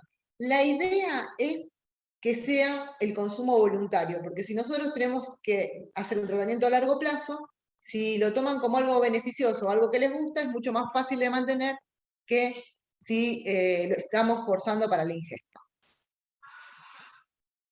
Perdón, se pasó de nuevo. Bueno, el 28 de diciembre la vemos bastante más agitada, que dormía poco, y era lo que yo les comentaba de que el corticoide estaba todos los días. Entonces, lo que tratamos de hacer es de pasarlo a cada 48 horas. Lo bueno es que no tosía. ¿Por qué no tosía? Como dijo Marcos, nosotros en el aparato respiratorio tenemos tanto CB1 como CB2. Entonces, el aceite de cannabis tiene accionar directo a ese nivel, porque disminuye la inflamación a través del CBD, porque broncodilata a través del THC. Entonces, es muy importante que a este nivel tenemos receptores y sabemos que va a actuar. Al margen de que nosotros necesitábamos toda una terapia combinada porque ella tenía otra cosa, no tenía un asma, no tenía una bronquitis crónica, lo que tenía era un tumor. Entonces, bueno, la tos había cedido bastante. Mejoraba el estado de ánimo, jugaba más según su tutora y decía que su actitud era la de su perra anterior, porque ella decía como que había un quiebre entre antes y después de la enfermedad. Empezó a subir a la silla. Fíjense, muchos de estas anotaciones son las que el tutor imprime en la hoja de ruta que nosotros le damos. Es muy importante porque nosotros vamos a poder medir algunas cosas para evaluar la mejoría o el agravamiento de la enfermedad, pero algunas cosas no las vamos a poder medir. Entonces, en ese caso, tenemos que evaluar la mejoría Por ejemplo, con este pequeño detalle de sube a la silla. Acá empezamos a dar una gota cada 8 horas. Después empieza a toser, pero fíjense, en diciembre ya bajamos la dosis del corticoide. Y en marzo empieza a toser de nuevo. A la auscultación y a la revisación se auscultaba que tenía sibilancias, se la veía bastante incómoda. En este caso se hizo una terapia de rescate, se le hizo un corticoide inyectable, se le dio prednisolona, aminofilina y enrofloxacina por 10 días. Para evaluar, sí, con un antibiótico, porque a veces se sobreinfectan los tumores. Lógicamente que esto va acompañado de una radiografía, va acompañado de un seguimiento del paciente con algunos métodos complementarios, pero no había tiempo para ponerlos todos. Entonces, se hace sangre, se hace todo y la terapia de rescate da muy buen resultado. Entonces, seguimos haciendo los controles y al tiempo vemos que el 16 del 4, en esta plaquita ve que ya es mucho más grande el tumor. Ya se empieza a perder la división entre la masa, el corazón, ya se empiezan a alterar, hay una alteración de todo lo que sería el área pulmonar. Entonces, ya empezamos a ver otro tipo de expectativa de vida. Acá cambia lo que nosotros podemos hacer. ¿Vamos a hacer un tratamiento de rescate nuevamente? Sí. ¿Hasta cuándo? Hasta que la perra deje de responder. En este caso se volvió a realizar un tratamiento de rescate con prednisolona, enrofloxacina y aminofilina por 10 días, donde cuando la revisamos ya no se auscultaba el tórax, el corazón en el hemitórax izquierdo, ella estaba bastante mal, ya la masa se había desplazado, estaba bastante complicada, tenía una taquipnea, tosía, empezó con una febrícula. Entonces, aumentamos las gotas, le dimos el tratamiento de sostén y empezamos a ver que mejoraba. Entonces, si bien sabíamos que esto cada vez avanzaba más rápido, ya veíamos que había una complicación y que había un avance. En este caso, cuando nosotros ya vimos que no daba más, les dimos el ok para los dueños que la eutanasia. ¿Por qué? Porque los dueños estaban esperando el acompañamiento. Ellos dicen, la perra no da más, entonces ahí es el momento. Si la perra respondió al tratamiento durante un montón de tiempo y acá dejó de responder, no hay que esperar que se muera ahogada, sino que en este caso la acompañamos y ella fue eutanasiada el 30 del 7. Fíjense todos los meses que pasaron. Tuvo una calidad de vida impresionante, hasta el momento donde se la vio con una dificultad respiratoria realmente severa. En este caso no se la dejó sufrir más. Bien, este es otro caso muy interesante, donde lo que vamos a ver es, fíjense, este paciente no respondía al llamado de la tutora. La tutora quería que se desplace y no había forma de que él logre desplazarse. Se incorporaba y se volvía a caer. No tenía fuerzas, ya al final ni siquiera se podía incorporar para comer. Comía de costado, sentado o en decúbito lateral. Este caso era un caso bastante complicado. Tuvo una resonancia donde se diagnosticó que había un proceso inflamatorio que estaba activo, que iba progresando desde los miembros posteriores hacia adelante. En un principio se pensó que podía llegar a ser gurtia, porque, bueno, justamente es un parásito que afecta a los miembros, que afecta a la columna, avanza desde los miembros posteriores hacia craneal. Con la aplicación del tratamiento específico se controla, no retrocede, pero sí se controla. En este caso se hizo el tratamiento correspondiente y no mejoró. En este caso tampoco hay posibilidades de tener la resolución completa porque la gurtia es un diagnóstico post-mortem. Cuando llega Mago, que es el nombre del pacientito, lo que hacemos es aumentar la prednisolona para poder controlar esa inflamación que tenía y a su vez agregar un aceite 1,2. 2 miligramos por mililitro de THC 4 miligramos por mililitro de CBD. ¿Por qué? Porque podemos tener acá una patología inmunomediada. Entonces, esto es muy importante que nosotros sepamos cuál es el objetivo terapéutico, qué es lo que nosotros queremos lograr. Necesitamos desinflamar y tratar lo que para nosotros es una patología inmunomediada. También le agregamos un analgésico, en este caso el tramadol SOS, y ya había dejado de caminar.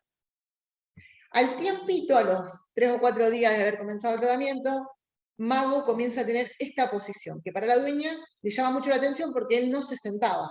Al empezar a incorporarse, la dueña lo tomó como que era una mejoría bastante marcada. Y ustedes van a decir, pero tiene atrofia de los miembros posteriores, los miembros anteriores están torcidos, ya no los maneja bien. Sí, pero lo que estaba es una leve mejoría. Para la dueña, ver que él pueda mantenerse erguido y pueda comer era como un avance importantísimo. Seguimos con el cannabis, seguimos con la prednisolona y vemos que estaba con el cannabis bien, pero estaba estancado. No lográbamos que mejore más todavía de lo que ya estaba y a su vez, cuando lo levantan, empieza a quejarse. Entonces agregamos pregabalina, en este caso 5 miligramos totales. Ustedes saben que la pregabalina se usó en algún momento como anticonvulsivante y también se usa como analgésico para todo lo que sea el dolor neuropático. Es muy importante saber, cuando hacemos una cuestión de interacción entre drogas, cuál es el metabolismo. Entonces nosotros vamos a ver si existe una interacción farmacocinética y decidir si modificamos o no la dosis. En este caso, el aceite se metaboliza vía hepática y la pregabalina se elimina vía renal, entonces no tenemos prácticamente interacción farmacocinética, pero ambos son depresores del sistema nervioso, entonces es muy probable que la interacción sea farmacodinámica. Entonces, no debemos utilizar la dosis normal, sino una dosis un poco más baja. Con la combinación de aceite y pregabalina, miren cómo estaba. Empieza a movilizarse, va de un lado al otro de la casa. La dueña está súper contenta, súper fascinada porque él puede desplazarse y puede alimentarse, tomar agua, solamente agregando estas drogas. No pensemos que el cannabis es mágico, es todopoderoso y que vamos a lograr todo solamente con el cannabis. Es importante considerar la patología de origen y poder combinar, pero para combinar hay que saber cuáles son la farmacocinética y la farmacodinámica de cada una de las drogas para poder evaluar esa posible interacción. En este caso, Mago lo que hacía era empezar a comer en posición de gato, y si ustedes, tenemos un montón de videos en los que se ve que las patitas de atrás no las podía acomodar, y ahora logró acomodarla y comer en posición de gato. Calculo que hasta acá vamos a llegar, que no vamos a poder tener ninguna mejoría más. Pero esto, para este animal que no podía desplazarse ni siquiera para comer, es un montón. Bueno, la idea sería, si a ustedes les gusta esta temática, poder seguir mostrando casos clínicos en una próxima presentación, donde podamos profundizar, donde podamos mostrar un poco más y evaluar cada uno de los posibles casos, ver las interacciones más comunes y ver cómo podemos ir profundizando mucho más. Bueno, perfecto, la verdad que bueno, muy felices de haber hecho esta presentación. Pero bueno, hay algunas preguntas, así que, bueno, quedaron muchos casos, la verdad que todos, cada uno de nosotros tiene muchos pacientes y hay muchos casos para mostrar, pero bueno, sabemos la hora, no queremos abundar y por ahí lo podemos repetir en otra oportunidad. Así que bueno, a ver, ¿qué tenemos por acá? Amílcar Bassi nos dice que es muy interesante la charla.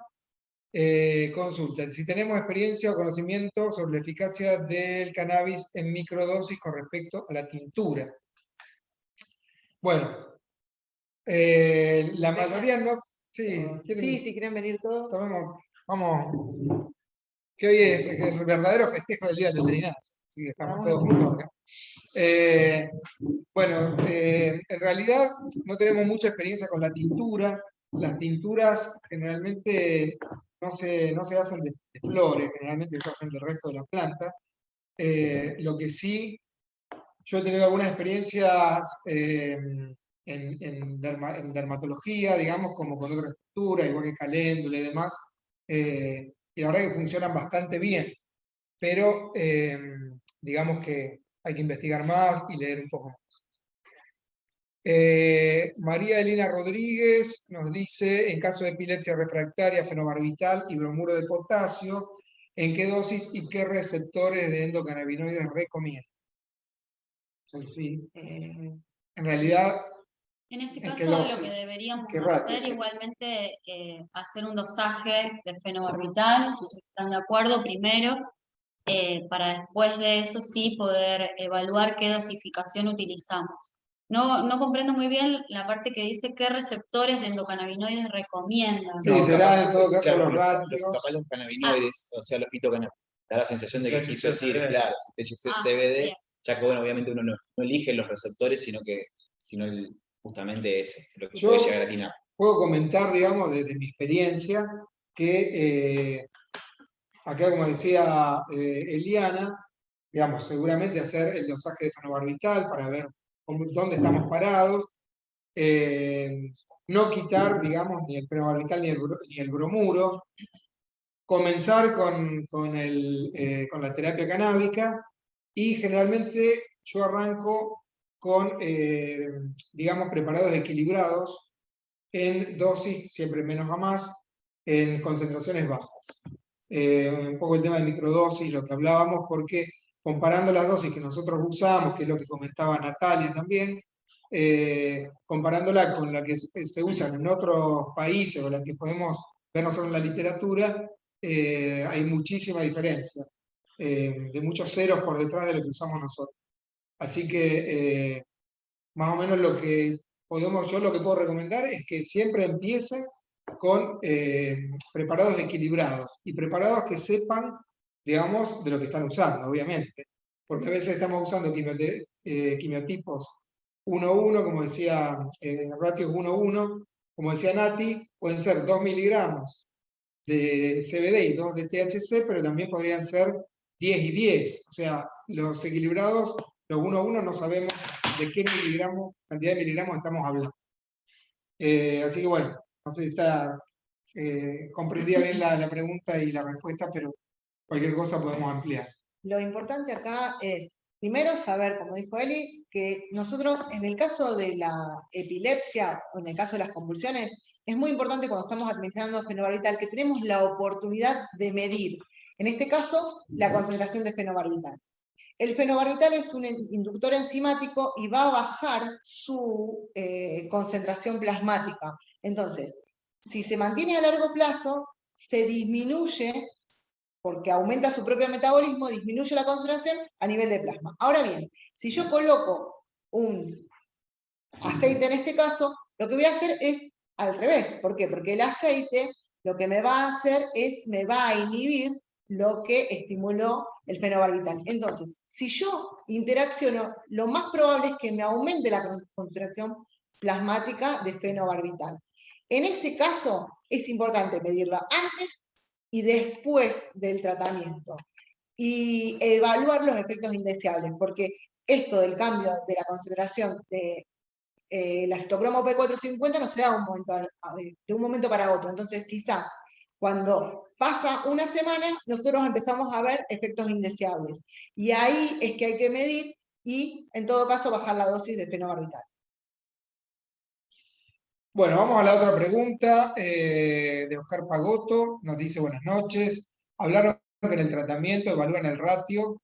¿Me lo corriste? Perdón.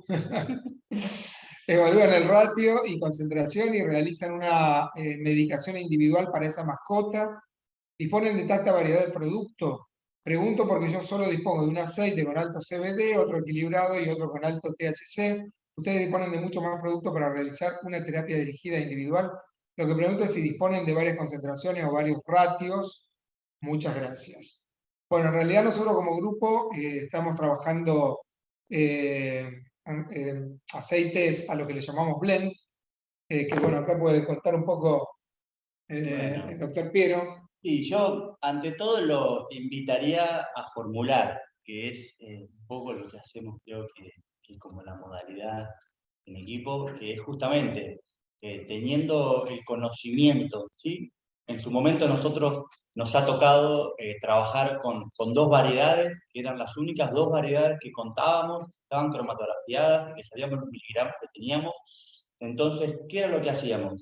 Formulábamos en función de las necesidades del paciente, ¿sí? Entonces, bueno, todos manejábamos más o menos esa dinámica, es decir, dependiendo de la necesidad, de la patología, de los kilos, de lo que fuere del paciente, nosotros hacíamos la fórmula individualizada a partir de esas 2 fórmulas madre, que en su momento una era con un 98% de THC y la otra con un 99% de CBD. Pero bueno, en la medida creo que fuimos avanzando, fuimos encontrando un poco otras variedades, otros quimiotipos.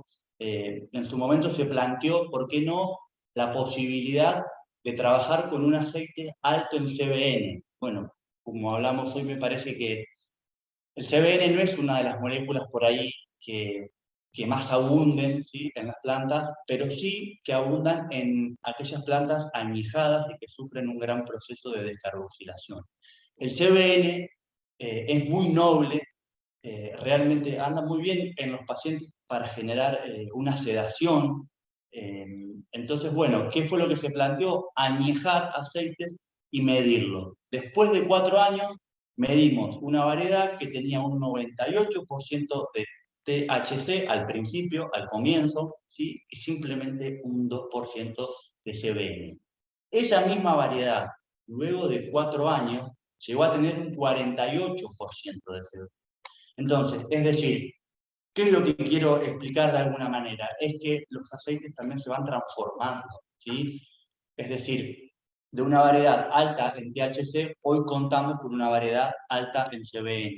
¿Esto tiene un impacto en la clínica de nuestros pacientes? Y sí, evidentemente, sí. Entonces, bueno, invitar también a generar nuevas variedades a partir de las que ya existen. Y por otro lado, también sabemos que hay algunas genéticas, quizás, que no son las que más abundan tampoco, por ahí que son altas en CBC, ¿sí? En caramicromeno. Entonces, esa también es una variedad en donde se invita a investigarla y a ver sus bondades.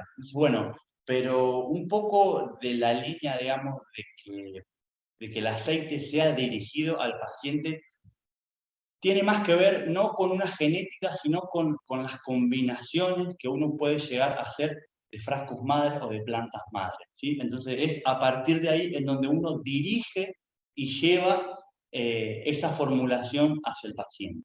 Yo creo que un poco va por ahí la cosa. Sí.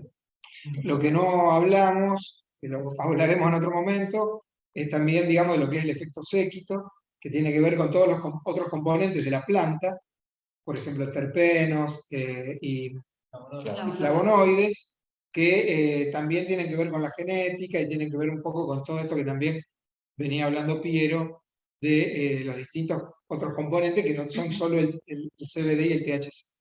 Hacer un tratamiento conjunto. La complicación que tenemos es que, bueno, hoy en día sí son medibles el THC, sí son medibles el THC y el CBD, pero no son medibles todavía, por lo menos a través de ningún tipo de estudio, lo que son los terpenos y los flavonoides. Bueno, pero en un futuro capaz sí lo sea, para poder controlar un poquito mejor los tratamientos en esas cuestiones. Pero bueno, yo creo que sí que abrir el campo de invitarlos a formular, porque sí sabemos que existen 2 quimiotipos muy fuertes, THC y CBD, y que muchos de los pacientes necesitan quizás. Hoy, por ejemplo, la fórmula que se mostró del quimiotipo 2 no era una genética estándar, sino que era justamente una formulación, ¿sí?, a partir de quimiotipo 1, 3.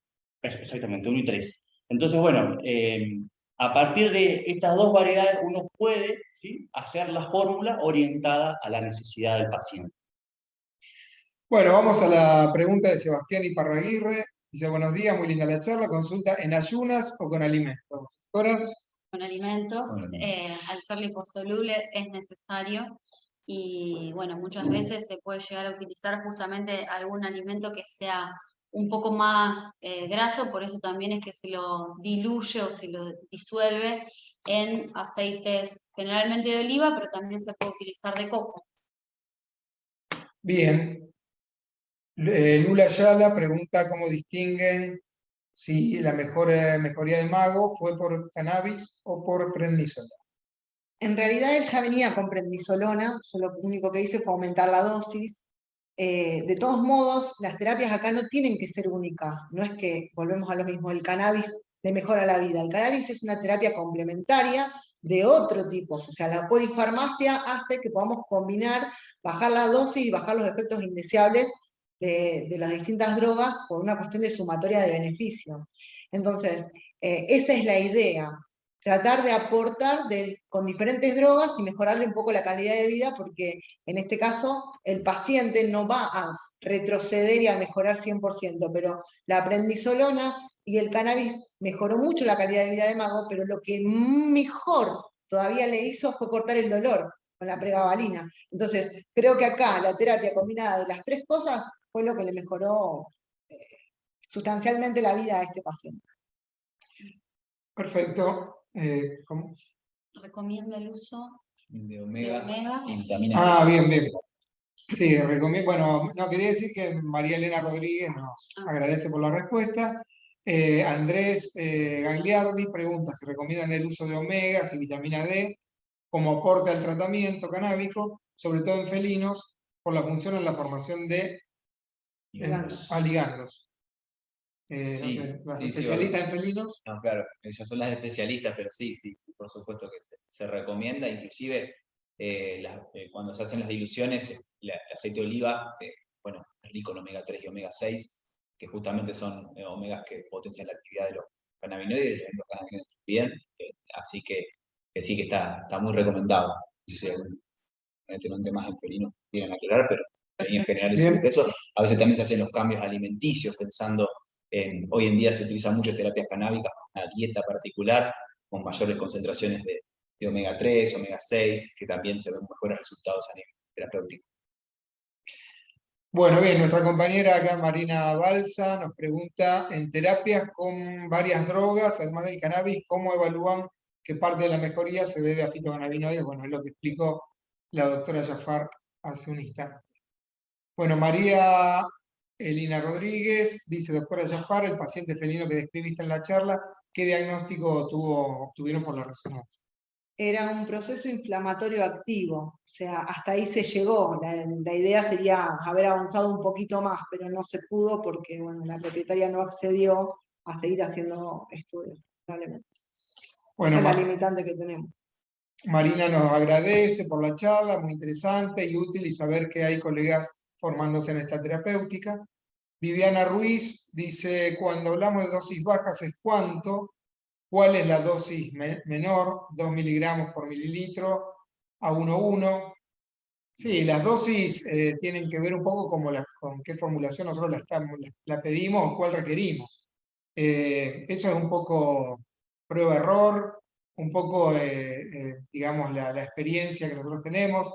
La genética también tiene mucho que ver. La titulación también de los aceites. La titulación. Claro, que diluir mucho la resina para lograr aceites que estén más diluidos para tratamientos que necesitemos. O le podés indicar quizás al tutor que diluya un poco el aceite, que se diluya la gotita para lograr lo que se denomina microdosis o dosis también bastante bajas para bajar un poco la titulación. El tema es que muchas veces en la bibliografía también encontramos dosis mucho más altas, entonces nosotros a lo mejor vemos que 0,5 a 1 miligramo kilo de un preparado, y nosotros con mucho menos dosis, con una gota de un preparado de 2 miligramos por mililitro, ya vemos una respuesta muy importante. Entonces, la idea acá es poder trabajar con dosis conocidas y poder reportar, porque la idea es que podamos, porque si nosotros no sabemos qué estamos dando, tampoco sabemos cómo evoluciona, y quizás nuestra investigación no es lo mismo que los reportes de otros lugares.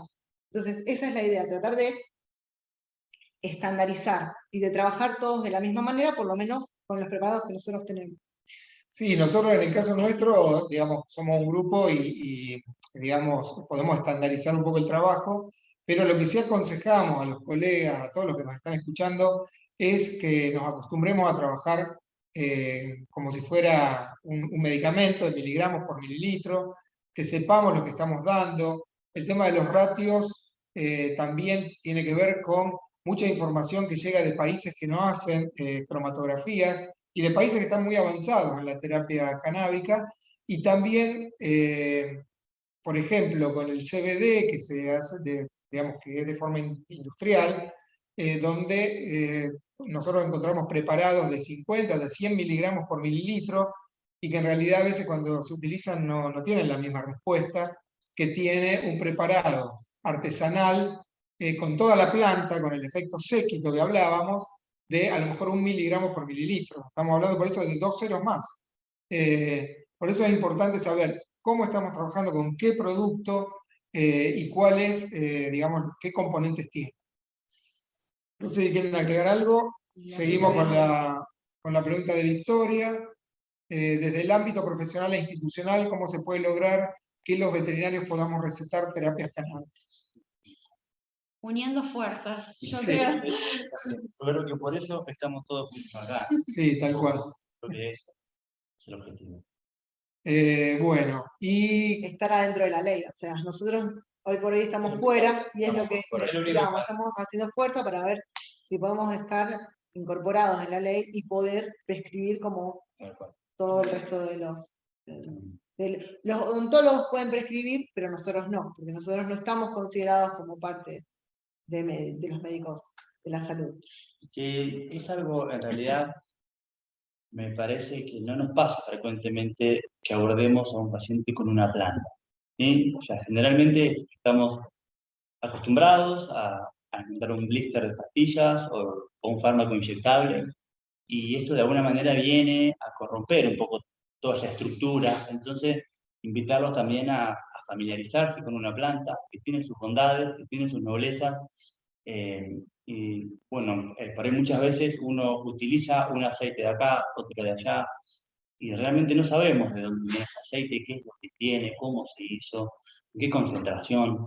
Entonces, bueno, invitar a que este trabajo sea a conciencia, ¿sí?